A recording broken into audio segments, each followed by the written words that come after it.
Hello students, ನಾನು doctor Eranna. 2ನೇ semester ರಾಜ್ಯಶಾಸ್ತ್ರ ವಿಷಯದ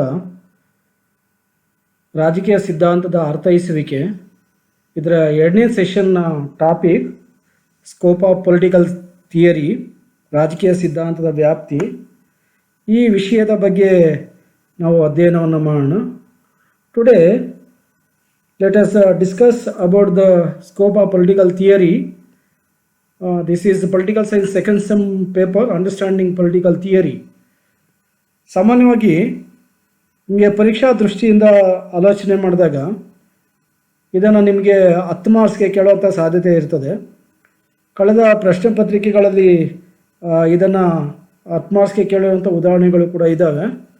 ಆ ಒಂದು ಹಿನ್ನೆಲೆಯಲ್ಲಿ ಈ ಒಂದು ರಾಜಕೀಯ ಸಿದ್ಧಾಂತದ ವ್ಯಾಪ್ತಿಯ ಬಗ್ಗೆ ನಾವು ಅಧ್ಯಯನವನ್ನು ಮಾಡೋಣ. ಕಳೆದ ಸೆಷನಲ್ಲಿ ಅಂದರೆ ಸೆಷನ್ 1ನಲ್ಲಿ ನಾವು ರಾಜಕೀಯ ಸಿದ್ಧಾಂತದ ಅರ್ಥದ ಬಗ್ಗೆ ನಾವು ತಿಳ್ಕೊಂಡಿದ್ದೀವಿ.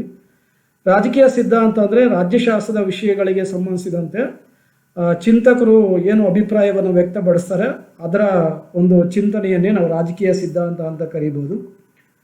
ಸೊ ಎಲ್ಲ ಅಧ್ಯಯನ ವಿಷಯಗಳು, ಭೌತಶಾಸ್ತ್ರ, ರಸಾಯನಶಾಸ್ತ್ರ, ಜೀವಶಾಸ್ತ್ರ, ಅದೇ ರೀತಿಯಾಗಿ ಸಮಾಜಶಾಸ್ತ್ರ, ಅರ್ಥಶಾಸ್ತ್ರ ಮುಂತಾದ ವಿಷಯಗಳಲ್ಲಿ ಅವರದೇ ಆದ ಚಿಂತಕರು ಅಭಿಪ್ರಾಯವನ್ನು ವ್ಯಕ್ತಪಡಿಸ್ತಾರೆ, ಅದನ್ನು ನಾವು ಚಿಂತನೆ ಅಂತ ಕರಿತೀವಿ. ಅದೇ ರೀತಿಯಾಗಿ ರಾಜ್ಯಶಾಸ್ತ್ರದಲ್ಲಿ ರಾಜ್ಯ ಮತ್ತು ಸರ್ಕಾರಗಳಿಗೆ ಸಂಬಂಧಿಸಿದಂತೆ ಅಭಿಪ್ರಾಯವನ್ನು ವ್ಯಕ್ತಪಡಿಸಿದಾಗ ಅದನ್ನು ನಾವು ರಾಜಕೀಯ ಸಿದ್ಧಾಂತ ಅಂತ ಕರಿಬೋದು. ಇದನ್ನು ನೀವು ಮನಸ್ಸಲ್ಲಿಟ್ಕೊಂಡು ಪರೀಕ್ಷೆಯಲ್ಲಿ ಬರೀಬೋದು, ಎಕ್ಸಾಮಲ್ಲಿ. ಸೊ ರಾಜಕೀಯ ಸಿದ್ಧಾಂತದ ವ್ಯಾಪ್ತಿಗೆ ಸಂಬಂಧಿಸಿದಂತೆ ಮೊದಲಿಗೆ ನಾವು ಇಂಟ್ರಡಕ್ಷನ್, ಪೂರ್ವ ಪೀಠಿಕೆಯನ್ನು ನಾವು ನೋಡೋಣ. ಸೊ ಪರೀಕ್ಷೆಯಲ್ಲಿ ನೀವು ಬರೀಬೇಕಾದಾಗ ಪ್ರಸ್ತಾವನೆ ಅಥವಾ ಪೂರ್ವ ಪೀಠಿಕೆಯನ್ನು ಬರೀಬೇಕಾಗುತ್ತೆ. So political theory is not merely an expression of the existing knowledge about politics. So ರಾಜಕೀಯ ಸಿದ್ಧಾಂತವು ಒಂದು ಹೊಸ ಜ್ಞಾನವನ್ನು ಉಂಟು ಮಾಡುತ್ತೆ, ಜೊತೆಗೆ ರಾಜ್ಯಶಾಸ್ತ್ರದ ಒಂದು ಭಾಗ ಆಗಿದೆ.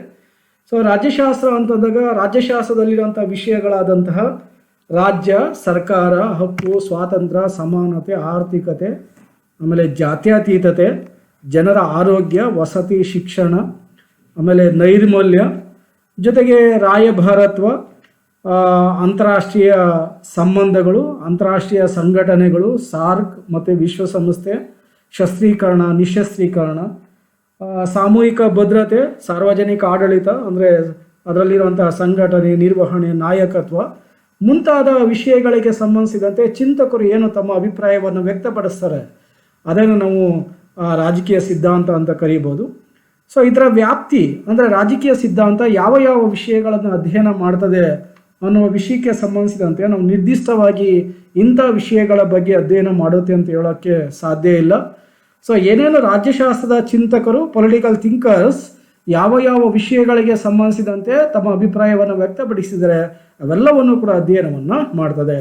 It may also direct the way to the acquiring of new knowledge. So ರಾಜಕೀಯ ಸಿದ್ಧಾಂತವು ರಾಜ್ಯಶಾಸ್ತ್ರಕ್ಕೆ ಸಂಬಂಧಿಸಿದಂಥ ಹೊಸ ಜ್ಞಾನವನ್ನು ಸಂಪಾದನೆ ಮಾಡ್ತದೆ. ಹಾಗಾಗಿನೇ ಇದು ಬಹಳ ಮುಖ್ಯವಾದಂಥದ್ದು. ಸೊ ಇಲ್ಲಿ ಹೊಸ ಜ್ಞಾನವನ್ನು ಯಾರು ನೀಡ್ತಾರೆ ಅಂದರೆ ನಮಗೆ ರಾಜ್ಯಶಾಸ್ತ್ರಜ್ಞರು ಅಥವಾ ರಾಜಕೀಯ ಚಿಂತಕರು ನೀಡ್ತಾರೆ. ಹಾಗಾಗಿ ರಾಜಕೀಯ ಸಿದ್ಧಾಂತ ಮತ್ತು ರಾಜಕೀಯ ಸಿದ್ಧಾಂತದ ಮಧ್ಯೆ, ರಾಜಕೀಯ ಚಿಂತನೆ ಮತ್ತು ರಾಜಕೀಯ ಸಿದ್ಧಾಂತದ ಮಧ್ಯೆ ಸಾಕಷ್ಟು ಅನ್ಯೋನ್ಯವಾದ ಸಂಬಂಧಗಳು ಇವೆ. ಸೊ ರಾಜ್ಯಶಾಸ್ತ್ರದ ಒಂದು ಭಾಗ ರಾಜಕೀಯ ಸಿದ್ಧಾಂತ ಅಂತ ಕರೆದ್ರೂ ಕೂಡ ರಾಜಕೀಯ ಚಿಂತನೆಯ ಜೊತೆ ಇದು ಸಂಬಂಧವನ್ನು ಹೊಂದಿದೆ. ಸೊ ರಾಜಕೀಯ ಚಿಂತನೆಯನ್ನು ಹೇಳುವಂಥವ್ರು ರಾಜ್ಯಶಾಸ್ತ್ರಜ್ಞರು. ಪ್ರಾಚೀನ ಕಾಲದಿಂದ ಕೂಡ ಇದುವರೆಗೆ ಅನೇಕ ರಾಜ್ಯಶಾಸ್ತ್ರದ ಚಿಂತಕರನ್ನು ನಾವು ಕಾಣ್ತೀವಿ. ಸೊ ಅವರ ಬರೆದಿರೋಂಥ ಗ್ರಂಥಗಳಲ್ಲಿ ಈ ಒಂದು ರಾಜ್ಯಶಾಸ್ತ್ರದ ವಿಷಯಗಳಿವೆ, ರಾಜಕೀಯ ಚಿಂತನೆಯ ವಿಷಯಗಳಿವೆ. ಸೊ ಪ್ಲೇಟೋ ತನ್ನ ದಿ ರಿಪಬ್ಲಿಕ್ ಗ್ರಂಥದಲ್ಲಿ ಅವರು ರಾಜ್ಯಶಾಸ್ತ್ರದ ಚಿಂತನೆಗಳನ್ನು ಕಾಣ್ಬೋದು. ಅರಿಸ್ಟಾಟಲ್ ದಿ ಪಾಲಿಟಿಕ್ಸ್ ಎನ್ನುವ ಗ್ರಂಥವನ್ನು ಬರೀತಾರೆ. ಸಂತ್ ಅಗಸ್ಟೈನ್ ಸಮ್ಮ ಥಿಯಾಲಜಿಕಾ ಎನ್ನುವ ಗ್ರಂಥವನ್ನು ಬರೀತಾರೆ. ಆಮೇಲೆ ಮೆಕೆವೆಲಿ ದಿ ಪ್ರಿನ್ಸ್ ಗ್ರಂಥವನ್ನು, ಥಾಮಸ್ ಹಾಬ್ಸ್ ಲಿವಿಯಾಥನ್ ಗ್ರಂಥವನ್ನು, John Locke two treatise of civil government ಎನ್ನುವ ಗ್ರಂಥವನ್ನು, ಜೊತೆಗೆ ರೂಸೋ ಸೋಷಿಯಲ್ ಕಾಂಟ್ರಾಕ್ಟ್ ಎನ್ನುವ ಗ್ರಂಥವನ್ನು, John Rawls a theory of justice ಎನ್ನುವ ಗ್ರಂಥವನ್ನು, ಕಾರ್ಲ್ಮಾಸ್ ದಾಸ್ ಕ್ಯಾಪಿಟಲ್ ಮತ್ತು ದಿ ಕಮ್ಯುನಿಸ್ಟ್ ಮ್ಯಾನಿಫೆಸ್ಟೋ ಎನ್ನುವ ಗ್ರಂಥವನ್ನು ಬರೀತಾರೆ. So JS Mill on liberty ಎನ್ನುವ ಗ್ರಂಥವನ್ನು ಬರೀತಾರೆ. ಸೊ ಈ ರೀತಿಯಾಗಿ ಅನೇಕ ಚಿಂತಕರು ಯಾವ ರೀತಿಯಾಗಿ ತಮ್ಮ ಅಭಿಪ್ರಾಯವನ್ನು ವ್ಯಕ್ತಪಡಿಸ್ತಾರೋ ಅದರ ಒಂದು ಒಟ್ಟು ಚಿಂತನೆಯು ಅವರ ಗ್ರಂಥಗಳಲ್ಲಿ ಸೇರ್ಪಡೆ ಆಗಿದೆ. ಸೊ ಹಾಗಾಗಿ ಅವುಗಳನ್ನು ನಾವು ಇಲ್ಲಿ ರಾಜ್ಯಶಾಸ್ತ್ರದ ಅಧ್ಯಯನ ವ್ಯಾಪ್ತಿ ಅಂತ ಕರಿಬೋದು. Unlike political thought which is general and has no fixed form. So ಒಂದು ನಿರ್ದಿಷ್ಟವಾಗಿ ಹಿಂಗೆ ಅಂತ ಹೇಳಲಿಕ್ಕೆ ಸಾಧ್ಯ ಇಲ್ಲ. Political theory expresses itself through a treatise, example Plato's Republic, so on. So ಇದೆಲ್ಲ ಕೂಡ ನಾವು ಹಿಂದೆ ನಾವು ತಿಳಿಸಿದ್ದೀವಿ. So Plato's Republic, Hobbes' Leviathan, Rousseau's Social Contract and many others are such treatises. So political theory as I said earlier is a branch of political science. So ಹಿಂದೆನೇ ನಾವು ಹೇಳಿದ ಹಾಗೆ ಇದೊಂದು ರಾಜ್ಯಶಾಸ್ತ್ರದ ಒಂದು ಭಾಗ ಆಗಿದೆ. It scope may be describe under the following Gates. So ಇದರ ವ್ಯಾಪ್ತಿ ಏನಿದೆ ಅನ್ನೋದನ್ನು ಮುಂದಿನ ಒಂದು ಉಪಶೀರ್ಷಿಕೆಗಳಲ್ಲಿ ನಾವು ಅಧ್ಯಯನವನ್ನು ಮಾಡಬಹುದು. So first one, study of government and state. Political science is generally understood as the study of state which includes government also. So ರಾಜ್ಯಶಾಸ್ತ್ರ ಅಂದರೆ ನಾವು ಸಹಜವಾಗಿ ನಾವು ನೋಡೋದಾದರೆ ಇದು ರಾಜ್ಯ ಮತ್ತು ಸರ್ಕಾರದ ಬಗ್ಗೆ ಅಧ್ಯಯನವನ್ನು ಮಾಡ್ತದೆ. ಸೊ ಅದನ್ನು ನಾವು ರಾಜ್ಯಶಾಸ್ತ್ರದ ಮೂಲ ಅಧ್ಯಯನ ವಿಷಯಗಳಂತೇಳಿ ಕರಿತೀವಿ, ಮೂಲ ಅಧ್ಯಯನ ವಿಷಯಗಳಂತ ಕೂಡ ಅದನ್ನು ಕರಿಬೋದು. So state is the largest political organization in a society, and therefore political theory is the first and foremost concern of the study of state from various angles. The two important approaches political theory are analytical and normative. So ರಾಜ್ಯಕ್ಕೆ ಸಂಬಂಧಿಸಿದಂತೆ ಎರಡು ರೀತಿಯಾದ ಒಂದು ಚಿಂತನೆಗಳಿದ್ದಾವೆ. ರಾಜ್ಯಶಾಸ್ತ್ರದ ಅತಿ ಪ್ರಮುಖವಾದಂಥ ಒಂದು ಅಧ್ಯಯನ ವಿಷಯ ಅಂದರೆ ರಾಜ್ಯ ಆಗಿದೆ. ಸೊ ರಾಜ್ಯದಲ್ಲಿ ಎರಡು ರೀತಿಯಾದ ಒಂದು ಚಿಂತನೆಯನ್ನು ನಾವು ಕಾಣ್ಬೋದು. ಸೊ ಅವಲೋಕನ ಮತ್ತು ನಾರ್ಮೇಟಿವ್ ವಿಧಾನದಲ್ಲಿ ನಾವು ಅಧ್ಯಯನವನ್ನು ಮಾಡ್ತೀವಿ. ವಿಶ್ಲೇಷಣಾತ್ಮಕ ಮತ್ತು ಪ್ರಮಾಣಕ ದೃಷ್ಟಿಕೋನದಲ್ಲಿ ನಾವು ಅಧ್ಯಯನವನ್ನು ಮಾಡ್ಬೋದು. ಇನ್ನು ರಾಜ್ಯದಲ್ಲಿ 4 ಮೂಲಾಂಶಗಳಿದ್ದಾವೆ. ರಾಜ್ಯದ 4 ಮೂಲಾಂಶಗಳಾದಂಥ ಭೂಪ್ರದೇಶ, ಜನಸಂಖ್ಯೆ, ಸರ್ಕಾರ ಮತ್ತು ಪರಮಾಧಿಕಾರ, ಇದರ ಬಗ್ಗೆ ಚಿಂತಕರು ಏನೇನೆಲ್ಲ ಅಭಿಪ್ರಾಯವನ್ನು ವ್ಯಕ್ತಪಡಿಸ್ತಾರೆ ಅನ್ನೋದನ್ನು ರಾಜಕೀಯ ಸಿದ್ಧಾಂತ ಅಧ್ಯಯನವನ್ನು ಮಾಡ್ತದೆ. ಸೊ ಹಾಗಾಗಿ ರಾಜ್ಯಶಾಸ್ತ್ರ ಕೇವಲ ರಾಜ್ಯದ ಬಗ್ಗೆ ಮಾತ್ರ ಅಧ್ಯಯನ ಮಾಡೋದಿಲ್ಲ, ಜೊತೆಗೆ ಸರ್ಕಾರದ ಬಗ್ಗೆ ಕೂಡ ಅಧ್ಯಯನವನ್ನು ಮಾಡ್ತದೆ. ಹಾಗಾಗಿ ಇದು ರಾಜಕೀಯ ಸಿದ್ಧಾಂತದ ಒಂದು ಅಧ್ಯಯನ ವಿಷಯ ಕೂಡ ಆಗಿದೆ ಅಂತ ನಾವು ಕರಿಬೋದು.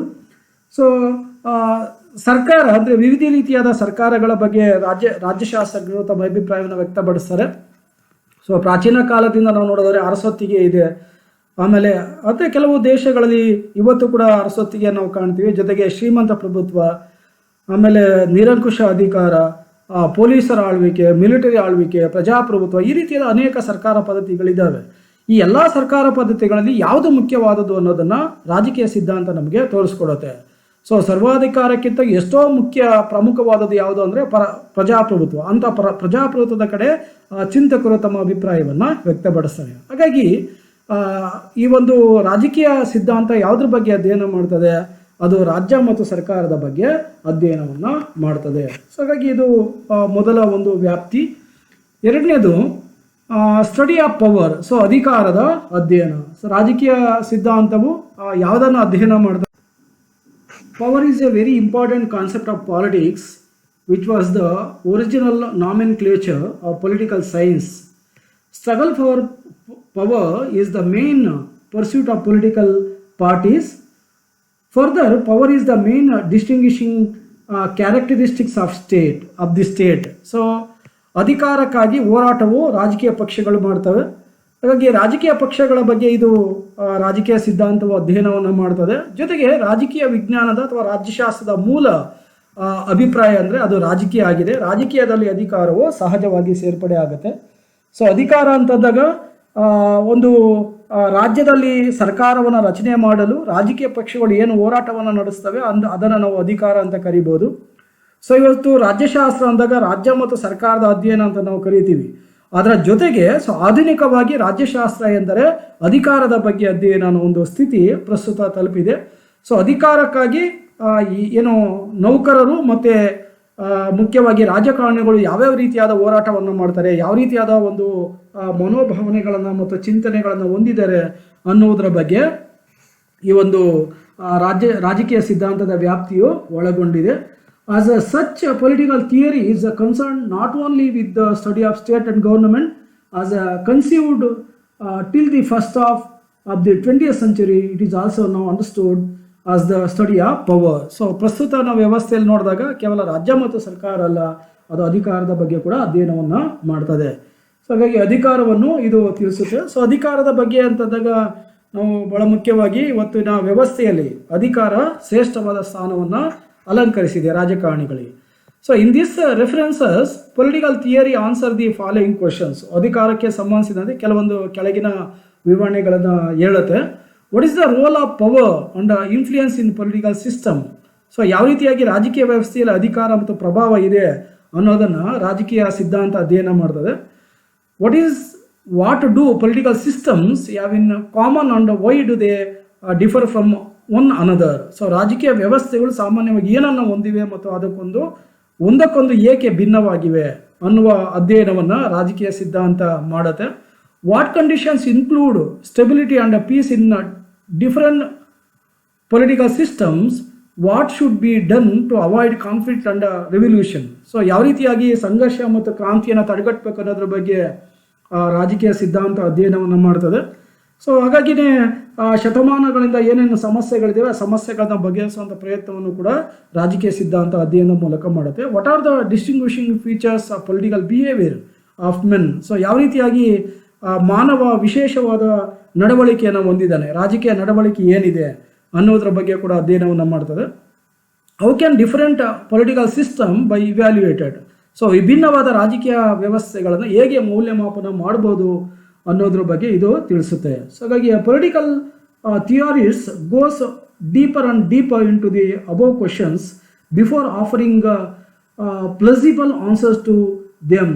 He makes use of his insight and speculative power and comes out what a scientific political theory. So ಹಾಗಾಗಿನೇ ಈ ಒಂದು ವಿಷಯಗಳಿಗೆ ಸಂಬಂಧಿಸಿದಂತೆ ಆಳವಾಗಿ ಅಧ್ಯಯನವನ್ನು ಮಾಡೋದ್ರ ಮೂಲಕ ಸಮಸ್ಯೆಗಳಿಗೆ ಪರಿಹಾರವನ್ನು ನೀಡುತ್ತೆ. Third one study of past. So ಹಿಂದಿನ ಅಂದರೆ ಕಳೆದ ಏನು ಅಂಶಗಳಿವೆ ಅದರ ಬಗ್ಗೆ ಅಧ್ಯಯನವನ್ನು ಮಾಡ್ತದೆ. The study of past. A study of power and authority is the authority in the past is of great help in understanding the present institutions, ideas and processes. So ಇಂದಿನ ಶಕ್ತಿ ಮತ್ತು ಅಧಿಕಾರದ ಅಧ್ಯಯನವು ಪ್ರಸ್ತುತ ಸಂಸ್ಥೆಗಳು, ಆಲೋಚನೆಗಳು ಮತ್ತು ಪ್ರಕ್ರಿಯೆಗಳನ್ನು ಅರ್ಥ ಮಾಡಿಕೊಳ್ಳಲು ಬಹಳ ಸುಲಭ ಆಗುತ್ತೆ. ಸೊ ಕಳೆದ ಸಂದರ್ಭದಲ್ಲಿ ಯಾವ ರೀತಿಯಾಗಿ ರಾಜ್ಯ ಮತ್ತು ಸರ್ಕಾರಗಳಿದ್ವು, ಸ್ವಾತಂತ್ರ್ಯ, ಸಮಾನತೆ ಇತ್ತು, ನ್ಯಾಯ ಇತ್ತು ಮುಂತಾದ ಅಂಶಗಳನ್ನು ಅಧ್ಯಯನ ಮಾಡಿ ಪ್ರಸ್ತುತ ಯಾವ ರೀತಿಯಾಗಿ ಇವೆಲ್ಲವೂ ಕೂಡ ಸುಧಾರಣೆಗೆ ಒಳಪಡಬೇಕು ಅನ್ನೋದನ್ನು ರಾಜಕೀಯ ಸಿದ್ಧಾಂತ ಅಧ್ಯಯನವನ್ನು ಮಾಡ್ತದೆ. This aspect of political theory includes the attempts made since the ancient times to draws inferences and arrive at in conclusions about state, government, law, political behaviour and political making etcetera. So ರಾಜಕೀಯ ಸಿದ್ಧಾಂತವು ಪ್ರಾಚೀನ ಕಾಲದಿಂದಲೂ ಕೂಡ ಹೇಗೆ ಅನುಮಾನಗಳನ್ನು ಇದ್ವು, ಆ ಅನುಮಾನಗಳನ್ನು ರಾಜ್ಯ ಸರ್ಕಾರ, ಕಾನೂನು ಮತ್ತು ರಾಜಕೀಯ ನಡವಳಿಕೆ ಮುಂತಾದವುಗಳಿಗೆ ಸಂಬಂಧಿಸಿದಂತೆ ಪರಿಹಾರವನ್ನು ನೀಡಿದೆ. ಸೊ ಅಂಥ ಪರಿಹಾರಗಳು ಪ್ರಸ್ತುತ ದಿನಕ್ಕೆ ಹೇಗೆ ಅನುಕೂಲ ಆಗ್ತವೆ ಅನ್ನೋದ್ರ ಬಗ್ಗೆ ಕೂಡ ಇದು ಚರ್ಚೆಯನ್ನು ಮಾಡ್ತದೆ. So political theory emphasis the study of political institutions and process in all the ages. So ಎಲ್ಲ ಕಾಲಘಟ್ಟದಲ್ಲೂ ಕೂಡ ಹೇಗೆ ಅಧ್ಯಯನವನ್ನು ಮಾಡಬೇಕಾಗಿದೆ ರಾಜಕೀಯ ಸಂಸ್ಥೆಗಳನ್ನು ಮತ್ತು ರಾಜಕೀಯ ವಿಷಯಗಳನ್ನು ಅನ್ನೋದ್ರ ಬಗ್ಗೆ ಇದು ಚರ್ಚೆಯನ್ನು ಮಾಡುತ್ತೆ. So fourth one study of the present. So ವರ್ತಮಾನದ ಅಧ್ಯಯನ, ಪ್ರಸ್ತುತ ಏನಿದೆ ಅನ್ನೋದ್ರ ಬಗ್ಗೆ ಇದು ಅಧ್ಯಯನವನ್ನು ಮಾಡ್ತದೆ. It is now generally realise that the purpose of political theory is not only to analyze political phenomena but also to suggest policy that what may be adopted to realize a political ideal. So ಪ್ರಸ್ತುತ ಒಂದು ವ್ಯವಸ್ಥೆಯಲ್ಲಿ ಯಾವ ರೀತಿಯಾದ ಒಂದು ಬದಲಾವಣೆಗಳನ್ನ ಮಾಡಬೇಕಾಗಿದೆ ಕಳೆದ ಅಂಶಗಳನ್ನು ಆಧರಿಸಿ ಅನ್ನೋದನ್ನು ಇದು ತಿಳಿಸುತ್ತೆ. The existing political structure and processes are examined in the light of the purposes they seek to achieve. So ಅದನ್ನು ಅಭಿವೃದ್ಧಿಯನ್ನು ಮಾಡಲಿಕ್ಕೆ ಕೂಡ ಕಾರಣ ಆಗುತ್ತೆ.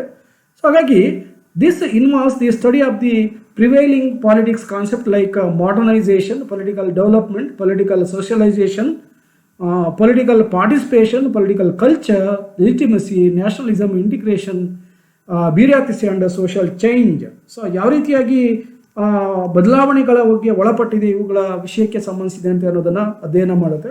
ಸೊ ಪ್ರಸ್ತುತ ವ್ಯವಸ್ಥೆಯಲ್ಲಿ ಇವೆಲ್ಲವೂ ಕೂಡ ಬಹಳ ಮುಖ್ಯವಾದಂತಹ ವಿಚಾರಗಳಾಗಿದ್ದಾವೆ. ಹಾಗಾಗಿನೇ ಅನೇಕ ಚಿಂತಕರು ಈ ಒಂದು ವಿಷಯಕ್ಕೆ ಸಂಬಂಧಿಸಿದಂತೆ ಪರಿಹಾರವನ್ನು ಕೂಡ ನೀಡಿದ್ದಾರೆ.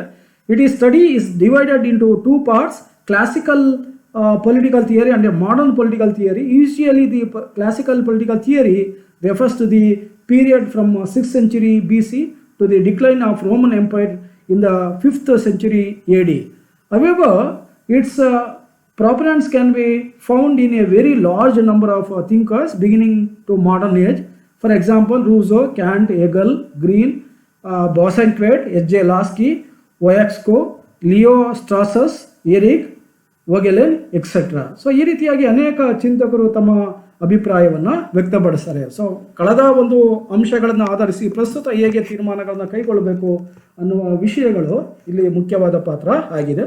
Study of the future, so ಭವಿಷ್ಯದ ಅಧ್ಯಯನ. ರಾಜಕೀಯ ಸಿದ್ಧಾಂತವು ಭವಿಷ್ಯದ ಬಗ್ಗೆ ಅಧ್ಯಯನವನ್ನು ಮಾಡುತ್ತೆ.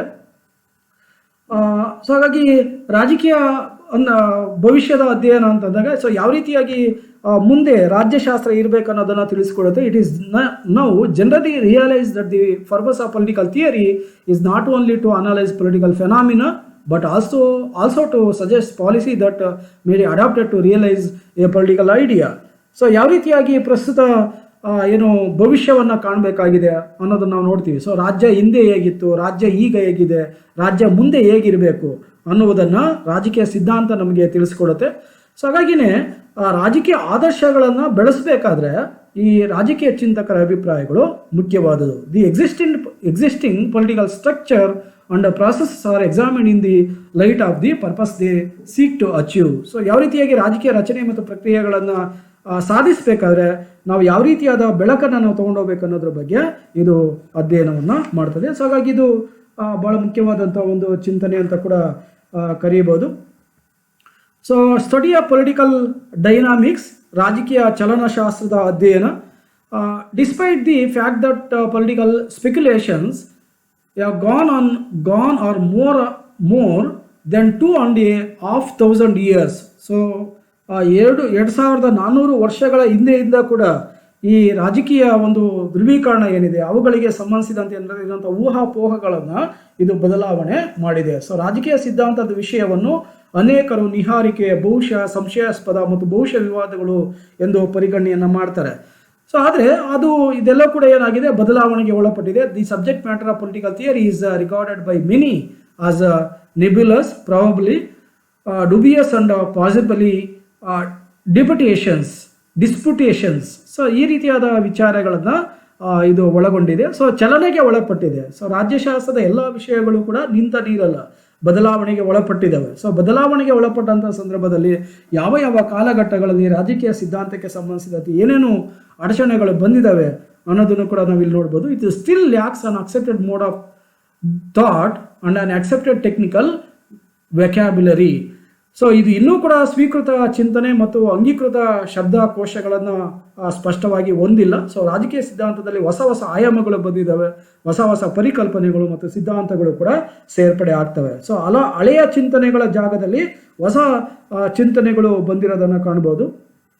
New political concepts and theories have now been initiated which have opened up new dimensions for study in political theory.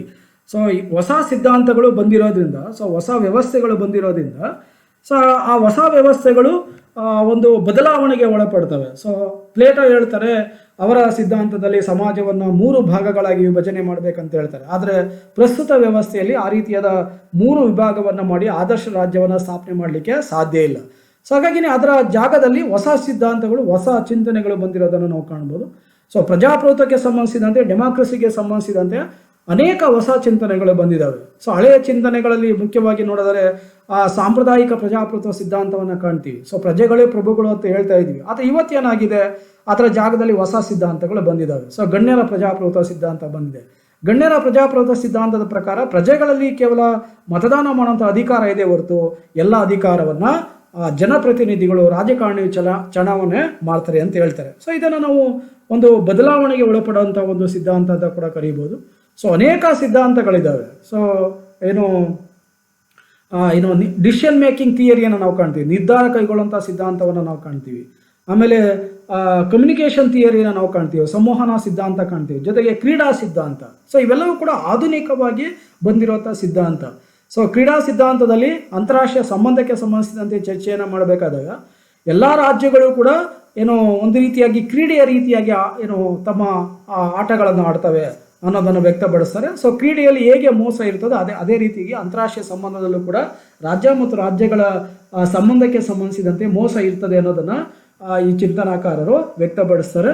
So ಹಾಗಾಗಿ political theory from Plato to Hegel as being by and large the creation of persons who were primarily philosophers, and therefore naturally their political philosophy was a part of their general philosophy. So ಈ ರೀತಿಯಾಗಿ ಅವರ ಚಿಂತನೆಗಳು ಸಾಮಾನ್ಯ ತತ್ವಶಾಸ್ತ್ರದ ಜೊತೆಗೆ ಸೇರ್ಪಡೆ ಆಗಿರೋದನ್ನು ನಾವು ಕಾಣ್ಬೋದು. ಆದರೆ new political concept and theories ಯಾವ ನಾವು bean initiated which are opened by new dimensions for study in political theory. So elite theory, group theory, power theory, theory of participation democracy, decision making theory, structural functional theory, communication theory, game theory, political development theory are the important theories propounded by modern political theorists. So ಹಾಗಾಗಿ modern political theory. So ಹಾಗಾಗಿ ಆಧುನಿಕ ವ್ಯವಸ್ಥೆಯಲ್ಲಿ ಇದು ಸಾಕಷ್ಟು ಬದಲಾವಣೆಗೆ ಒಳಪಟ್ಟಿದೆ. Study of problems and conflicts. So ರಾಜಕೀಯ ಸಿದ್ಧಾಂತ ಯಾವುದ್ರ ಬಗ್ಗೆ ಅಧ್ಯಯನ ಮಾಡ್ತದೆ? ಸಮಸ್ಯೆಗಳ ಬಗ್ಗೆ ಮತ್ತು ಸಂಘರ್ಷಗಳ ಬಗ್ಗೆ ಅಧ್ಯಯನವನ್ನು ಮಾಡ್ತದೆ. State is not on end it self. So ರಾಜ್ಯವನ್ನು ಅಂತ್ಯ ಮಾಡಲು ಸಾಧ್ಯವಿಲ್ಲ. ಸೊ ಕಾರ್ಲ್ ಮಾರ್ಕ್ಸ್ ಹೇಳ್ತಾರೆ ರಾಜ್ಯವನ್ನು ಕೊನೆಗೊಳಿಸ್ಬೋದು ಅಂತ ಹೇಳ್ತಾರೆ. ಅದನ್ನು ನಾವು ರಾಜ್ಯವನ್ನು ಕೊನೆಗೊಳಿಸಿಕೆ ಅಸಾಧ್ಯ ಅನ್ನೋದು ಬಹುಶಃ ನಾವಿವತ್ತು ಅರ್ಥ ಮಾಡ್ಕೊಂಡಿದ್ದೀವಿ. It is a means to establish law and order within its territorial boundaries and ensure people's development. So ಪ್ರಸ್ತುತ ವ್ಯವಸ್ಥೆಯಲ್ಲಿ ತಮ್ಮ ಗಡಿಯ ಒಳಗೆ ಏನೋ ಒಂದು ಕಾನೂನುಗಳನ್ನ ನಾವು ರಚನೆ ಮಾಡಬೇಕಾಗಿದೆ, ಜಾರಿಗೆ ತರಬೇಕಾಗಿದೆ. ಅದನ್ನು ಸಹಜವಾಗಿ ನಾವು ಮಾಡ್ತೀವಿ. The national problems are now viewed from world perspectives. The idea of world government has been in the air for A long time. So ರಾಷ್ಟ್ರೀಯ ಸಮಸ್ಯೆಗಳನ್ನ ಬಗೆಹರಿಸಬೇಕಾದ್ರೆ ವಿಶ್ವದ ದೃಷ್ಟಿಕೋನಗಳಿದ್ದಾವೆ. ಆ ದೃಷ್ಟಿಕೋನಗಳ ಕಡೆ ನಾವು ಗಮನವನ್ನು ಹರಿಸಬೇಕಾಗಿದೆ. ಸೊ ಅನೇಕ ರಾಷ್ಟ್ರೀಯ ಸಮಸ್ಯೆಗಳಿದ್ದಾವೆ. ಸೊ ಅಂಥ ರಾಷ್ಟ್ರೀಯ ಸಮಸ್ಯೆಗಳ ಕಡೆ ನಾವು ಗಮನವನ್ನು ಹರಿಸಬೇಕಾಗಿದೆ. So consequently the problems and conflicts which earlier use to be local have now acquired international dimensions. Any war or interstate conflict has now wide ramifications affecting the peace and economic worldwide. Terrorism now a global phenomena which is now being sought to be tackled at international level. So likewise the problem of corruption, poverty and employment are being studied and discussed at international and regional conferences. So ಅಂತಾರಾಷ್ಟ್ರೀಯ ವ್ಯವಸ್ಥೆಯಲ್ಲಿ ಈ ಒಂದು terrorism ಅನ್ನೋದು ಒಂದು ದೊಡ್ಡ ಸಮಸ್ಯೆ ಆಗಿದೆ. ಆ ಸಮಸ್ಯೆಯನ್ನು ಬಗೆಹರಿಸಲು ವಿಶ್ವದ ಎಲ್ಲ ರಾಷ್ಟ್ರಗಳು ಕೂಡ ಅನೇಕ ರೀತಿಯಾದ ಪ್ರಯತ್ನವನ್ನು ಮಾಡ್ತಾ ಇದ್ದಾವೆ. ಅಂತಹ ಪ್ರಯತ್ನದಲ್ಲಿ ರಾಜ್ಯಶಾಸ್ತ್ರದ ಚಿಂತಕರು ತಮ್ಮ ಹಲವಾರು ಅಭಿಪ್ರಾಯಗಳನ್ನು ವ್ಯಕ್ತಪಡಿಸೋದ್ರ ಮೂಲಕ ಪರಿಹಾರವನ್ನು ಕಂಡುಹಿಡಿಯುವಂಥ ಪ್ರಯತ್ನವನ್ನು ಕೂಡ ಮಾಡ್ತಾ ಇದ್ದಾರೆ. ಸೊ ಅದೇ ರೀತಿಯಾಗಿ ಬಡತನ ಆಗಿರ್ಬೋದು, ಅದರ ಜೊತೆಗೆ ಇಂದು ವಿಶ್ವದಾದ್ಯಂತ ಬಂದಿರೋಂಥ ಏನೋ ರೋಗ ರುಜಿನಗಳಿದ್ದಾವೆ. ಈ ರೋಗ ರುಜಿನಗಳಿಗೆ ಸಂಬಂಧಿಸಿದಂತೆ ಕೂಡ ತಮ್ಮ ಸಮಸ್ಯೆಯನ್ನು ತಮ್ಮ ಒಂದು ಅಭಿಪ್ರಾಯವನ್ನು ವ್ಯಕ್ತಪಡಿಸ್ತಾರೆ. The United States came in to exercise to monitor world peace and assist the states in their all round development. So ವಿಶ್ವದಲ್ಲಿ ಶಾಂತಿಯನ್ನು ಸ್ಥಾಪನೆ ಮಾಡಲಿಕ್ಕೆ, ನೆಮ್ಮದಿಯನ್ನು ಸ್ಥಾಪನೆ ಮಾಡಲಿಕ್ಕೆ ವಿಶ್ವಸಂಸ್ಥೆ ಸಾಕಷ್ಟು ಪ್ರಯತ್ನವನ್ನು ಮಾಡ್ತಾ ಇದೆ. ಸೊ ಅದರ ಬಗ್ಗೆ ಕೂಡ ನಾವು ಈ ಒಂದು ರಾಜಕೀಯ ಸಿದ್ಧಾಂತದಲ್ಲಿ ಅಧ್ಯಯನವನ್ನು ಮಾಡ್ತೀವಿ. The idea of world government has been in the air for A long time. So ಅನೇಕ ವರ್ಷಗಳಿಂದ ಕೂಡ ಇದೊಂದು ಪ್ರಯತ್ನವನ್ನು ಮಾಡ್ತಾ ಇದೆ. Study of world political system and problems such as capitalism, communication, violence, conflicts and terrorism has become A part of political theory in recent times. So ಇವೆಲ್ಲವೂ ಕೂಡ ಏನೋ ಬಂಡವಾಳಶಾಹಿವಾದ ಜೊತೆಗೆ ಸಮತಾವಾದ ಮುಂತಾದ ಚಿಂತನೆಗಳು ಪ್ರಸ್ತುತ ಕಾಲಕ್ಕೆ ಸಮಸ್ಯೆಯಾಗಿ ಉಳಿದಿವೆ. ಸೊ ಅವುಗಳನ್ನು ಹೋಗ್ಲಾಡಿಸೋಂಥ ಪ್ರಯತ್ನವನ್ನು ಈ ರಾಜಕೀಯ ಸಿದ್ಧಾಂತ ಮಾಡಿ. To conclude, the scope of political theory which in Greek time was restricted to theory of state and government. ಸೊ ಗ್ರೀಕರ ಕಾಲದಲ್ಲಿ ರಾಜ್ಯ ಮತ್ತು ಸರ್ಕಾರದ ಸಿದ್ಧಾಂತಕ್ಕೆ ಸೀಮಿತವಾದಂಥ ಅಭಿಪ್ರಾಯ ಇತ್ತು. Has now widely expanded to include the study of newer political concepts and theories mentioned above. So ಪ್ರಸ್ತುತ ವ್ಯವಸ್ಥೆಯಲ್ಲಿ ನಾವು ಹಿಂದೆ ಏನು ಅಧ್ಯಯನವನ್ನು ಮಾಡಿದೆ ಅದರ ಪ್ರಕಾರ ಅನೇಕ ರಾಜಕೀಯ ಸಿದ್ಧಾಂತಗಳು ಅಸ್ತಿತ್ವಕ್ಕೆ ಬಂದಿದ್ದಾವೆ. ಅದು ನವೀನ ಸಿದ್ಧಾಂತಗಳು ಕೂಡ ಆಗಿದ್ದಾವೆ. ಪ್ರಸ್ತುತ ಏನು ಸಮಸ್ಯೆಗಳಿದ್ದಾವೆ ಆ ಸಮಸ್ಯೆಗಳಿಗೆ ಪರಿಹಾರವನ್ನು ಕಂಡುಹಿಡಿಯುವಂಥ ಒಂದು ಚಿಂತನೆಗಳು ಕೂಡ ಆಗಿದ್ದಾವೆ. ಸೊ ಕೆಲವು ಚಿಂತನಾಕಾರರ ಪ್ರಕಾರ ರಾಜಕೀಯ ಸಿದ್ಧಾಂತನೇ ಇಲ್ಲ ಎನ್ನುವ ಅಭಿಪ್ರಾಯವನ್ನು ವ್ಯಕ್ತಪಡಿಸಿದ್ದಾರೆ. ಆದರೆ ವಾಸ್ತವವಾಗಿ ರಾಜಕೀಯ ಸಿದ್ಧಾಂತ ಅನ್ನೋದು ಇವತ್ತು ಕೂಡ ಇದೆ. ರಾಜ್ಯಶಾಸ್ತ್ರ ನಿಂತಿರುವುದೇ ಅಥವಾ ರಾಜ್ಯಶಾಸ್ತ್ರ ತನ್ನ ಕಾರ್ಯವನ್ನು ನಿರ್ವಹಿಸುತ್ತಿರುವುದು ರಾಜಕೀಯ ಸಿದ್ಧಾಂತದಿಂದ ಅಂತ ಹೇಳ್ಬೋದು. So it employees the scientific analytical approach in their study without however overlooking their ethical aspect at reaching truthful generalizations. So ಸತ್ಯವಾದ ಮತ್ತು ಸಾಮಾನ್ಯೀಕರಣವನ್ನು ಜನರಿಗೆ ತಲುಪಿಸುವಂಥ ವಿಷಯದಲ್ಲಿ ವೈಜ್ಞಾನಿಕ ವಿಶ್ಲೇಷಣಾ ವಿಧಾನವನ್ನು ಈ ಒಂದು ರಾಜಕೀಯ ಸಿದ್ಧಾಂತ ಮಾಡಬೇಕಾಗಿದೆ. ಆ ಒಂದು ಹಂತದಲ್ಲಿ ಇವತ್ತಿನ ಎಲ್ಲ ಸಂಶೋಧನೆಗಳು, ಸೊ ಏನೇನು ರಿಸರ್ಚ್ ಆಗ್ತಾ ಇದ್ದಾವೆ ಆ ಎಲ್ಲ ರಿಸರ್ಚ್ ಕೂಡ ಈ ಒಂದು ರಾಜಕೀಯ ಒಂದು ವೈಜ್ಞಾನಿಕತೆಯನ್ನು ಮಾಡಲಿಕ್ಕೆ, ನೈತಿಕ ಗುಣಗಳನ್ನು ಬೆಳೆಸಲಿಕ್ಕೆ ಅವಕಾಶವನ್ನು ರಾಜಕೀಯ ಸಿದ್ಧಾಂತ ನೀಡ್ತಾ ಇದೆ. ಸೊ ಇದಿಷ್ಟು ಕೂಡ ರಾಜಕೀಯ ಸಿದ್ಧಾಂತದ ವ್ಯಾಪ್ತಿಯಾಗಿದೆ. Thank you. ಅದ್ರ ಜೊತೆಗೆ ಇದರ ಒಂದು ರೆಫರೆನ್ಸನ್ನು ಕೂಡ ನಾವು ಅಧ್ಯಯನವನ್ನು ಮಾಡ್ಬೋದು. ಒಂದಷ್ಟು ರೆಫರೆನ್ಸ್ ಇದೆ. So Vishnu Bhagwan and Vidyabhushan, principles under concept of political theory, V D Mahajan political theory, doctor Meena Deshpande and doctor Dattatri political theory. So ಇದಿಷ್ಟು ಕೂಡ ಇದರ ಚಿಂತನೆಗಳು. Thank you. ಧನ್ಯವಾದಗಳು.